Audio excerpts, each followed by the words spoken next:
In, in response to Mitchell's request, I'm going to start at this side. Take it in groups of threes as before. Is that the suggestion? Yes. Good. Oh.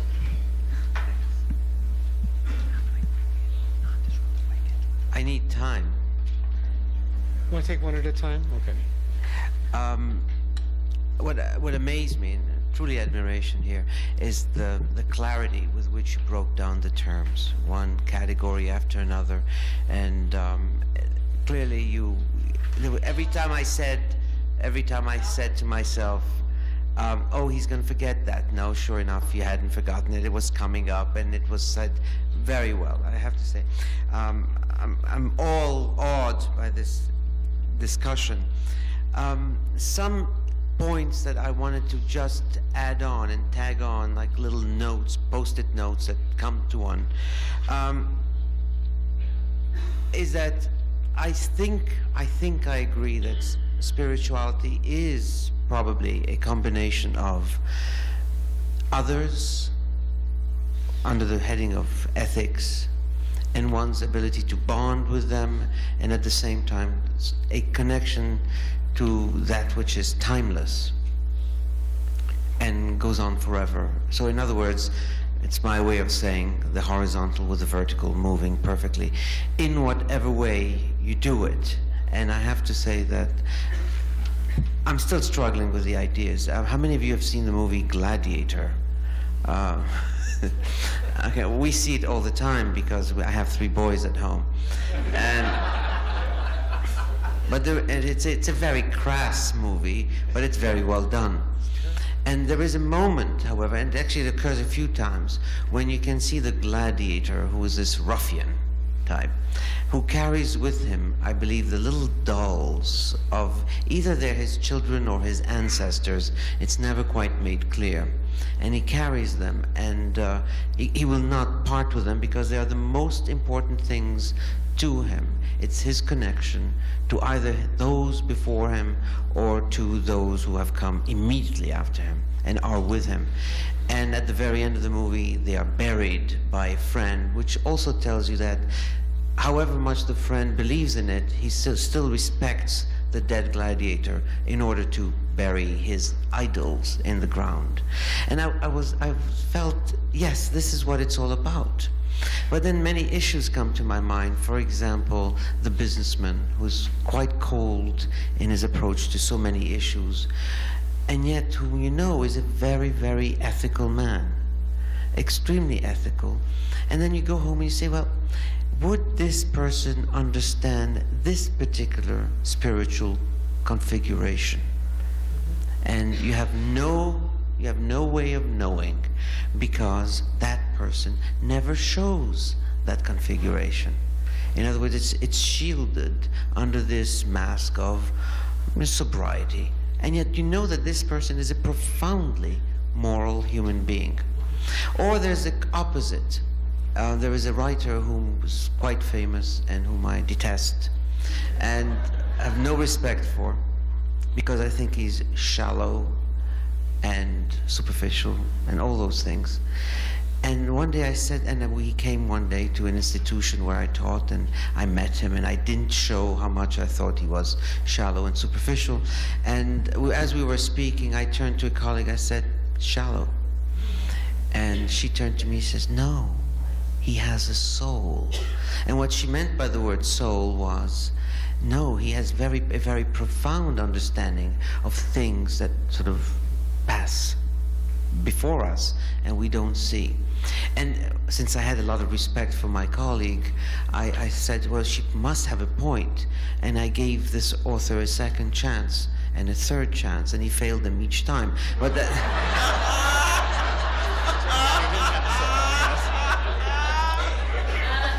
but it leaves me with the thing that maybe I'll be talking about this slightly later, is the idea of spirituality. Is spirituality possible? In other words, can you define spirituality outside of its ethical component? In other words, because some of us are not particularly ethical. Some of us don't care for others. I don't always. I mean, I'm kind and I do all the right things, but not always with deep commitment. And yet I would like to think, and you named them all. You said psychological spiritualism, emotional, and aesthetic. So you didn't give me an out, okay? And I'm very sort of grateful for you for not giving me the out, or the combination of all three.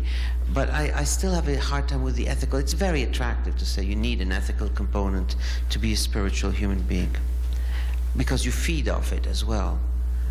But I'm not convinced. Yeah. Well, Yeah. Mike. Okay, get the mic back.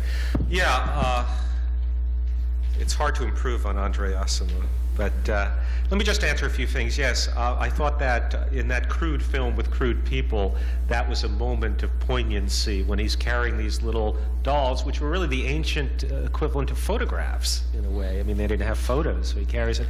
Yeah, I think that we all live by our symbols. Human beings are symbol-creating animals. We're mythopoeic creatures. We live in narrative. We live, as you know very well, I'm sure, and we live in our symbolic images.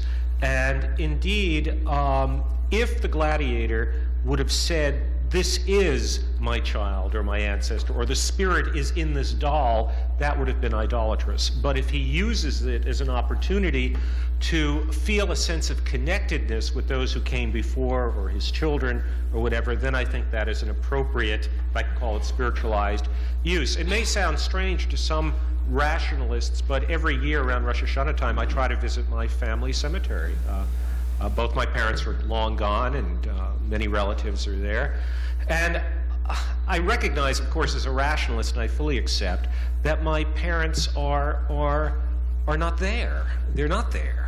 And yet the occasion of it, with its emotional reach and grip, indeed, causes me to have an experience, not always, but most of the time, to have an experience of proximity. So it's a way in which I can commune with myself over my feelings about my relatives and so on, bring back memories. That is the use of a symbolic place, as it were, to serve a type of spiritual, I would call it, by this definition of connection, a spiritual purpose. And I think that that is good. We had in our ethical society many years ago a woman who was like an 18th century rationalist, who was so rationalistically committed that when her own mother died and she had the ashes from the cremation, she flushed them down the toilet. Now, one could say from a totally rational point of view, why not? The person isn't there and I've got to get rid of it. But on the other hand, most of us would feel that the way in which we respect the dead and their memory has something to do with self-respect. And there's a reciprocal relationship because there's an ethical relationship. In other words, a reciprocal relationship between us, the living, and those who loved us who were gone. And how we treat the dead is, again, a form of self-respect. One thing that I would have mentioned that I didn't in terms of my structure of the modern spirituality that relates, Andre, to your example of the businessman who in some sense is ethical and rational in his dealings, but is really limited in his empathy and compassion beyond that circle, is the issue of personal integration and wholeness as a goal, never to be achieved, but an ideal that we can move towards in our own lives. Our lives are lived, I think, in such a way that we reach for a type of inner integration, let's call it integrity, an integration of our emotions with our minds. And then again, there are times when we want to step out of that in order to grow and challenge that harmony.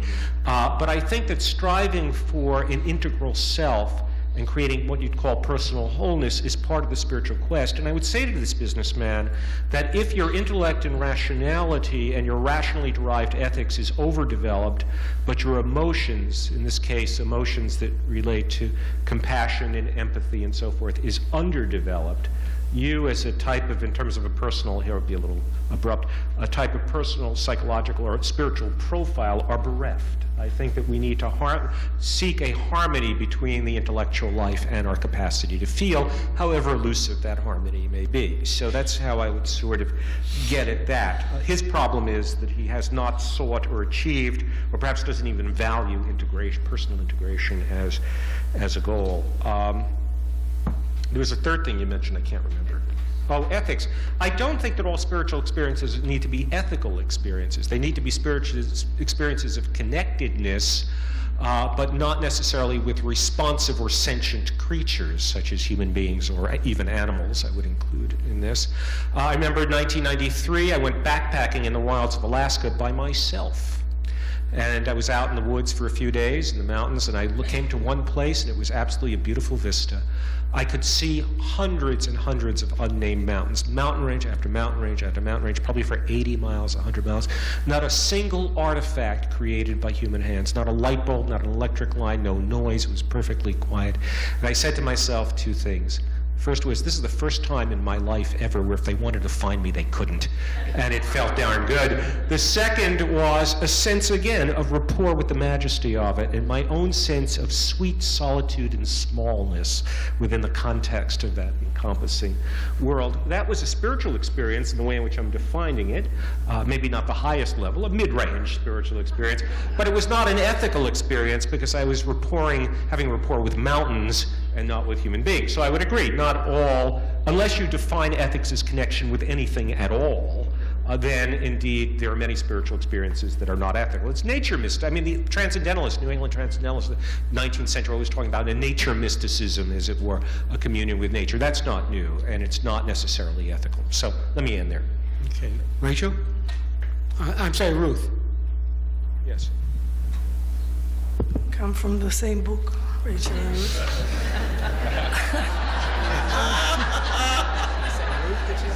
I now am ready to talk about last night's Andre's presentation. And it's really a little quick for me to take in everything that's happened just now and immediately react, and in English.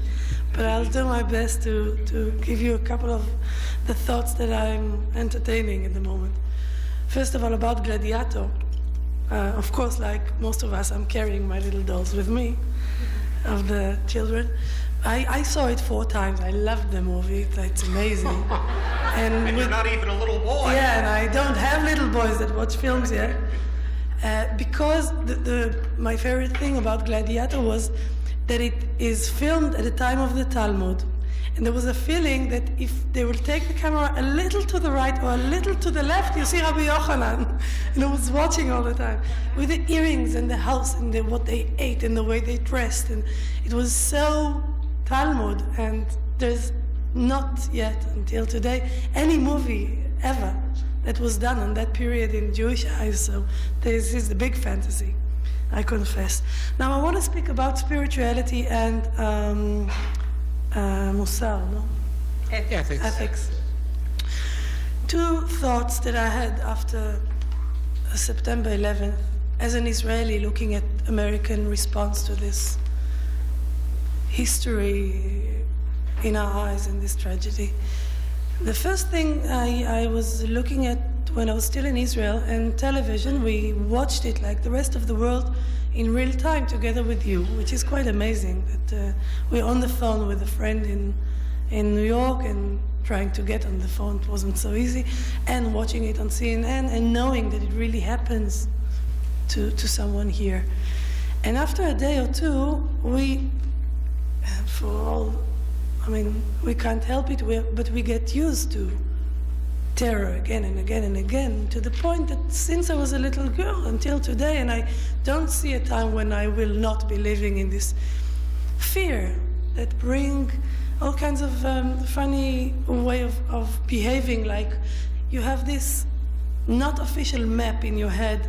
When you walk with the kids, you kind of avoid places and go through to the other side of the street when you know places that are more dangerous than others, but you don't talk about it, or you don't say it to the kids. You don't even say it to yourself. You just have a kind of a way to run between the drops, and you don't go into malls, and if you do go into a shopping mall, you are under the stronger roof, and then you quickly go to the shop on the other side. And it's a kind of a life within the knowledge that this is happening all the time, and it might happen, it could happen, but you don't really live afraid during the day. I do confess that I think I'm not the only one that has Shoah, Holocaust, fantasies, thoughts, worries, especially at night, especially about the children. I think this is something all Israelis are going through, and I hope will not come to Jews over here. And of course, you always are afraid of things that already happened and not of things that are going to come because we don't know them. But I confess this is a fact. Now, when we were watching television, first day we saw the buildings, and the second day we saw the buildings and the planes, and the third day. And then you admit to yourself that you are starting to expect seeing more horrible pictures of human beings, of bodies, that we are used to be getting in on the third day of terror in Israel. And the pictures just never came. And I was so, not just grateful, but in awe. I was so appreciative of the fact that someone there, or maybe, or it has to be many someones, made many decisions not to show the pictures. Because there are millions of pictures everyone has today, a video camera or a photo, or a camera, and they come to the offices of the big television and radio and newspaper companies, and they offer the pictures. I know this happens in Israel. When there was a wedding and the floor went down, we saw it like a million times, again and again, and we are all voyeur, how do you say? When it comes to you, you can't avoid looking in it. I mean, for at least once or 3 times before you say, I can't take it anymore. And children see it, and it makes the human life and human being and the man that is created in the form of God so nothing, so, and so cheap. And I remembered there's a very famous part in the Talmud, in the Mishnah, of how to kill a man that the Jewish judges find that is deserved to be killed. I guess they never did it, but they like to talk about things. So most probably historians would say that the Sanhedrin never killed, or Sanhedrin that killed once in 100 years is called Katlanit. But anyway, they had a lot of conversation about how to kill. And you know, there are 4 ways of Jewish killing: hanging, knife, Strangulation. yeah, and skila, and stoning. Now, most of the talk on this chapter is about how to kill a person without harming the body. And there's a lot of work until they figure out how to strangle someone with pouring hot lead that is fluid into his mouth, so the outside is not hurt. And this is a strange notion, because what a person and his family cares about is that his soul he will live, not the body. But the deep notion there was not to hurt really the image of what a human being is, even if he did the most awful, even if we catch whoever did this. When we kill him, we do not flush down the toilet the holiness of the human body, of the human being. And I thought that the decision that American television made was exactly that. And it was an ethical, brave, deep decision that I really appreciated. The second thought that I had about all of that was talking about superstitious. I had a Bulgarian father. We had all kinds of, and we do still have all kinds of beliefs that we don't really believe, but we do. One of them that is not as superstitious, but it had a taste of it, was that my father had Tfilat HaDerech, the prayer of journey, that he accepted a little El Al Tfilat HaDerech that you used to get on the plane in the 60s or 70s, that he received from his brother that worked in El Al. And I knew he was traveling a lot all his life. My father, he was going to developing countries and building silos for the food anyway, so he was a lot around, and he always used this Tfilat HaDerech. And when he died, I took it, and I put it in my passport. And I say it whenever I travel. A lovely prayer, one of my favorite. And when I read in the paper the kind of letter that those assassinators or those Muslim people got the night before they went out to take the planes. And I read what was written there. It was talking Islam language, but it was exactly or very close extremely close to words in Tfilat HaDerech. It was using the same metaphors, the same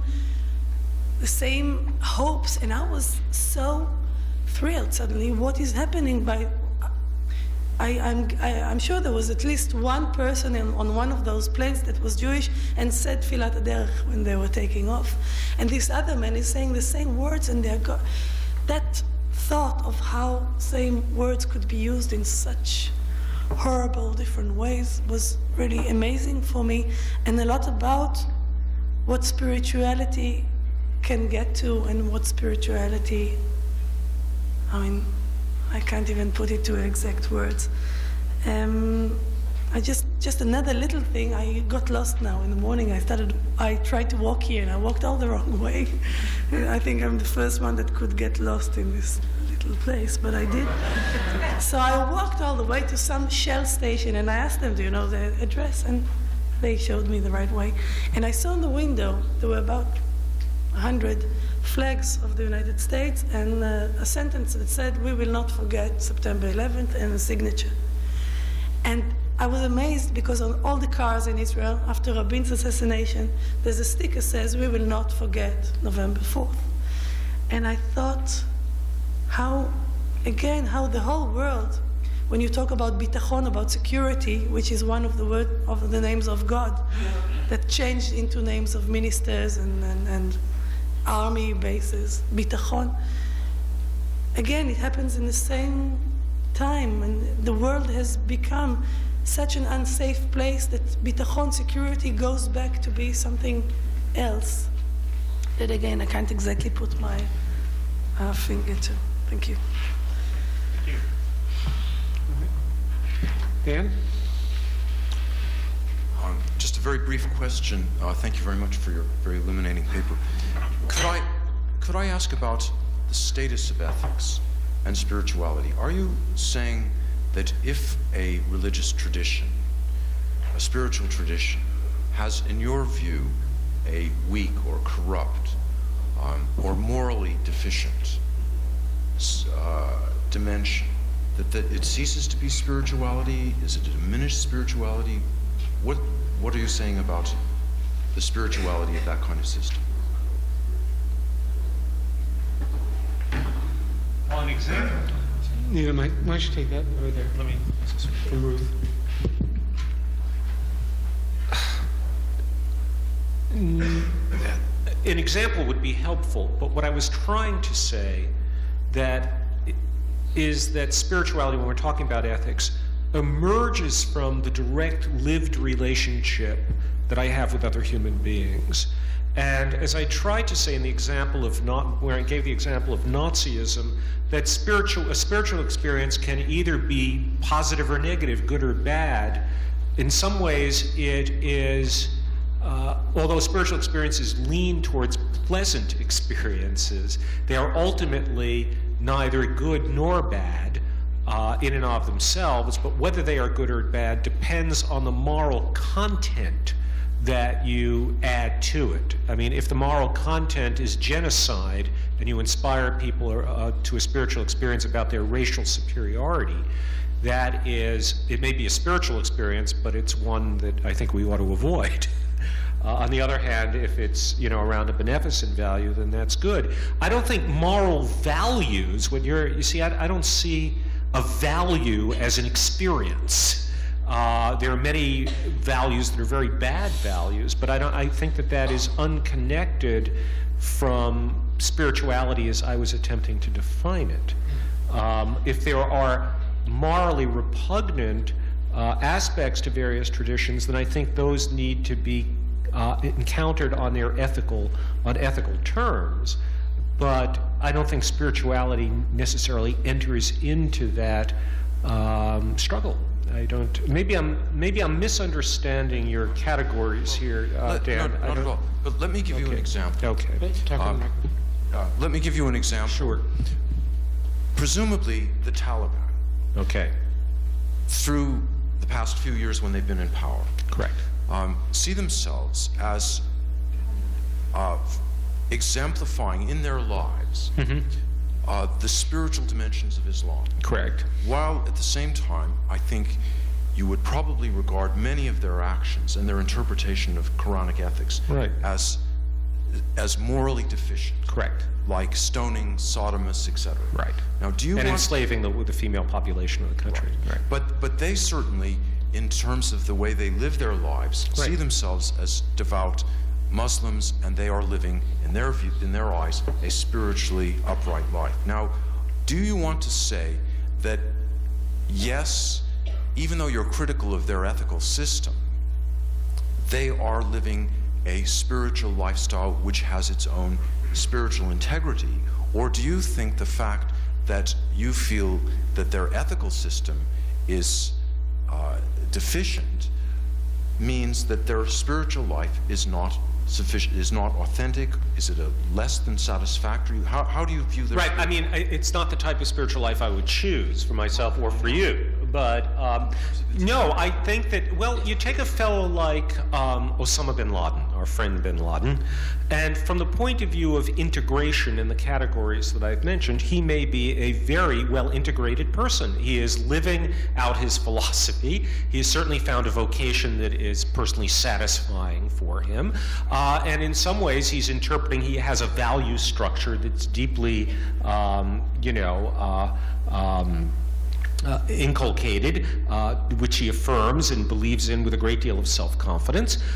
He has, and he looks, when you see him on television, he looks rather mellow. He doesn't seem, he looks, pleasantly integrated. He's relatively at peace. I mean, that you never know the mind of another person, but I'm just saying from the outside, we might draw that inference.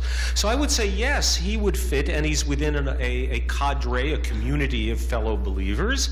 He's communing with them. He communes with a purpose. He communes with his God, and so on and so forth. He's filling all those paradigms. I would say, again, that the spiritual experience, I mean, I can only answer by repeating myself, that I think the spiritual experience itself is ethically neutral, and therefore I could say, yes, Osama bin Laden and the Taliban are living spiritually committed lives, but their spirituality is repugnant to me. In other words, spirituality doesn't mean good, okay? Spirituality can be evil. The upper echelons of the Nazi SS were into the occult, okay? And they were engaged in a type of occultic spirituality, and yet it was evil. I mean, let me just say this.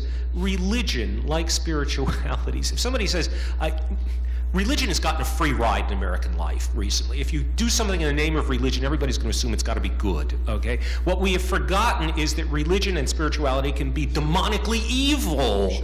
And it's not the phenomenon of spirituality that makes it good or bad. It's, again, the ethics from the outside that you have to pump into that spirituality that determine its ethical character. So yes, I could agree that the Taliban may be living spiritually devout, satisfying lives, but the moral content of it is clearly unacceptable. I mean, that's how I would say radical divide there, yeah. We have a physical demand that comes before the spiritual, and that's lunch. So the instructions are, we're going to end the discussion now. Let's sum up one point. I think with Dan we've reached a crucial point, which was how to do an analysis of the interrelationship between the value, non-value of spiritual with the value and non-value of the ethics. And this is a really critical thing to emphasize, and I'm sure it's going to come up over again. I'm sure everyone who wants to say something, including me, is totally frustrated that we can't, but I'm sure the chances will come as we go on. I think we owe